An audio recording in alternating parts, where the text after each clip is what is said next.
नमस्कार। पिछले वीडियो में आदर्शवादी दृष्टिकोण की चर्चा की गई थी। आज मैं अंतर्राष्ट्रीय संबंध से संबंधित यथार्थवादी दृष्टिकोण के बारे में कुछ जानकारी देना चाहती हूँ। यथार्थवादी दृष्टिकोण आदर्शवादी दृष्टिकोण की प्रतिक्रिया के फलस्वरूप ही इसकी उत्पत्ति हुई। हालांकि 18वीं और 19वीं शताब्दी में यथार्थवादी चिंतन की चर्चा अवश्य हुई थी और मैकियावेली का जो चिंतन है वो पूरी तरह से हम देखते हैं यथार्थवादी चिंतन पर ही आधारित था।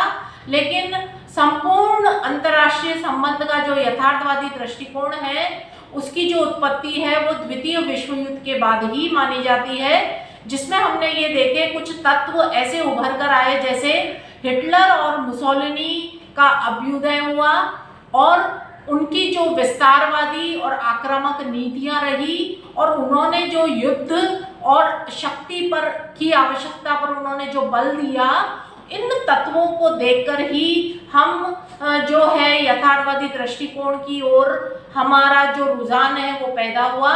और मैकियावेली यथार्थवादी दृष्टिकोण का जो आधार है वो मैकियावेली के इस कथन से दृष्टिगोचर होता है कि मनुष्य, शस्त्र, धन और रोटी ये युद्ध की शक्ति होती है और जिनमें से ये दो तत्व जो प्रारंभिक दो तत्व है वो बहुत ही महत्वपूर्ण है, अर्थात मनुष्य और शस्त्र।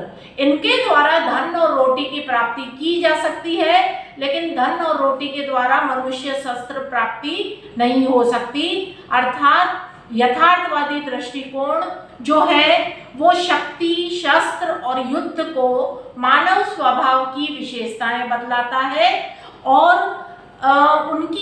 उनका ये मानना है, उनका ये विश्वास है जो है यथार्थवादी दृष्टिकोण का जो विचार है वो इस विश्वास पर आधारित है कि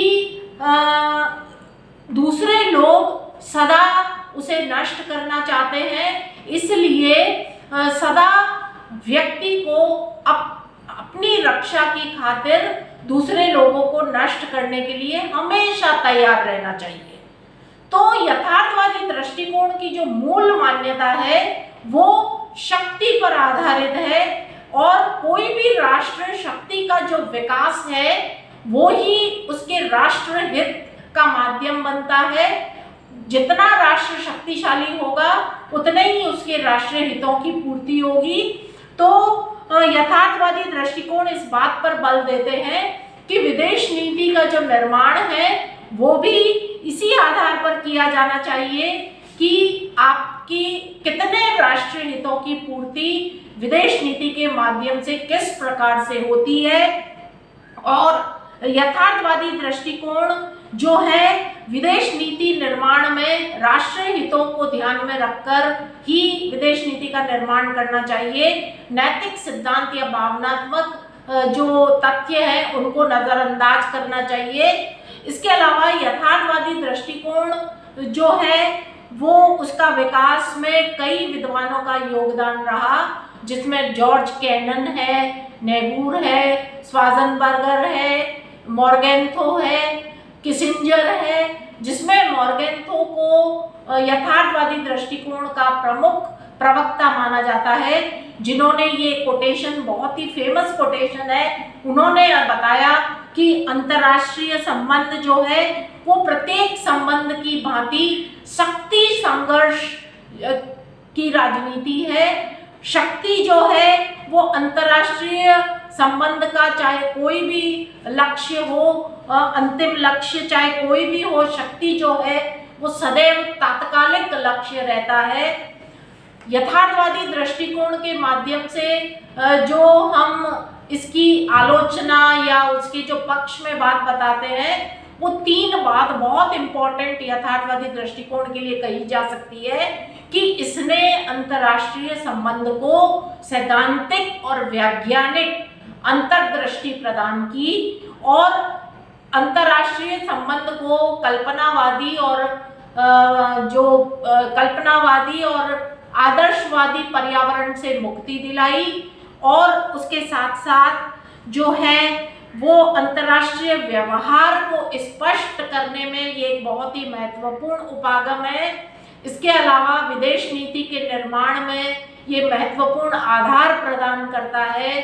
तीसरी बात, जो सिद्धांत निर्माण में ये बहुत ही सहायक है, उसको यथार्थ के धरातल पर लेकर आने वाला यथार्थवादी दृष्टिकोण ही है।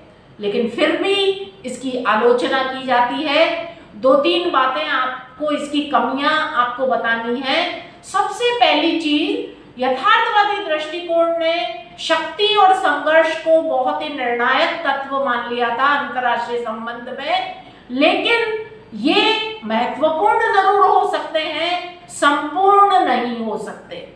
दूसरी बात, अंतर्राष्ट्रीय संबंध में, अंतर्राष्ट्रीय व्यवहार के लिए कोई भी शक्ति संघर्ष को एक स्थायी तत्व यथार्थवादी दृष्टिकोण ने मान लिया था, जबकि उसके उद्देश्य और साधन भी इम्पोर्टेंट होते हैं, खाली शक्ति ही नहीं होती। इसके अलावा जो भी राज्य है, जो भी राष्ट्र है या जो भी राजनेता है, वो खाली शक्ति और सत्ता के आधार पर ही अपने संबंधों को न बनाए किसी भी राष्ट्र के साथ, बल्कि उनको नैतिक सिद्धांतों को भी अपनाया जाना चाहिए। सहयोगी प्रवृत्ति को भी अपनाना जरूरी होता है। खाली शक्ति के आधार पर हम किसी भी राष्ट्र के साथ संबंध को कायम नहीं कर सकते। तीसरी बात, इस दृष्टिकोण को अपनाने से जो शक्ति राजनीति है वो फली फूली, लेकिन उसके कारण जो है शांति विरोधी प्रवृत्तियां पनपने लग गई, और ये एक बहुत बड़ा ड्रॉबैक है यथार्थवादी दृष्टिकोण को अपनाने में। अब अंत में आपको इन दोनों दृष्टिकोण को देखने के बाद अब आपको थोड़ा सा विचार इस बात पर भी करना है कि आदर्शवादी दृष्टिकोण सही है या यथार्थवादी दृष्टिकोण। जैसा कि आपने देखा, यथार्थवादी दृष्टिकोण के आधार पर शक्ति राजनीति पर बल दिया गया था, शक्ति संघर्ष को एक स्थायित्व माना गया था, और उद्देश्य और सिद्धांतों की तरफ कोई ध्यान नहीं दिया गया था, और शक्ति राजनीति को प्रमुख स्थान दे करके उन्होंने इसी आधार पर अंतर्राष्ट्रीय संबंधों का विश्लेषण किया। और आदर्शवाद में आपने क्या देखा कि नैतिक सिद्धांतों को महत्ता प्रदान की गई, और शक्ति राजनीति, अनैतिकता और हिंसा का वातावरण जो है वो ये मानते थे, इसको सर्वथा मुक्त बनाने के लिए सहयोगी प्रवृत्ति पर उन्होंने बल दिया। तो इस प्रकार से ये मान्यता प्रबल हुई कि ये मान्यता बनी कि यथार्थवादी जो दृष्टिकोण है वो राष्ट्रवादी और शांति विरोधी होता है, जबकि आदर्शवादी दृष्टिकोण जो है वो शांति पर और सहयोग पर आधारित होकर जो है अंतर्राष्ट्रीय होता है। दूसरी बात, जो आदर्शवाद और यथार्थवादी दोनों ही दृष्टिकोणों के अतिवादी विचारों से बचते हुए एक बीच का मार्ग अपनाया जा सकता है, वो मार्ग है समन्वयवादी मार्ग, जिसमें दोनों ही दृष्टिकोण को साथ में लेकर के चला जा सकता है। और हमने कई विचारकों को भी देखा जिन्होंने ये बताया, जैसे कि क्विंसी राइट है, जॉर्ज कैनन है, इन्होंने ये बताया कि विदेश नीति के निर्माण में दोनों ही दृष्टिकोण की उपादेयता जो है वो होनी चाहिए, और दोनों ही दृष्टिकोण का सामंजस्य बैठाकर हम किसी भी समस्या का समाधान करें। और यदि हमें तात्कालिक समस्याओं का समाधान करना है, तात्कालिक रूप से किसी भी समस्या का समाधान करने के लिए यथार्थवादी दृष्टिकोण को अपनाएं, और दूरगामी लक्ष्य को हासिल करने के लिए या उद्देश्यों को पूरा करने के लिए हम सुदूर भविष्य में अपने हितों की पूर्ति कैसे कर सकते हैं, उसके लिए आदर्शवादी दृष्टिकोण को अपनाया जाए। और आज हम देखते हैं वर्तमान में द्वितीय विश्व युद्ध के बाद जो टेक्नोलॉजी जो जबरदस्त बढ़ी है, तकनीकी विकास या वैज्ञानिक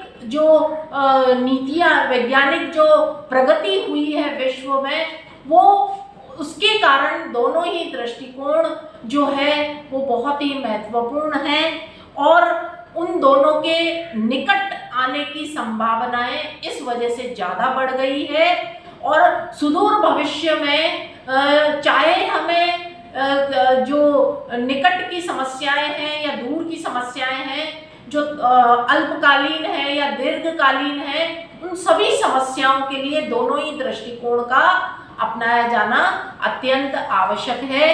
कोई भी समस्या का समाधान या कोई भी यथार्थवादी शांति की नीतियों की उपेक्षा नहीं कर सकता। धन्यवाद।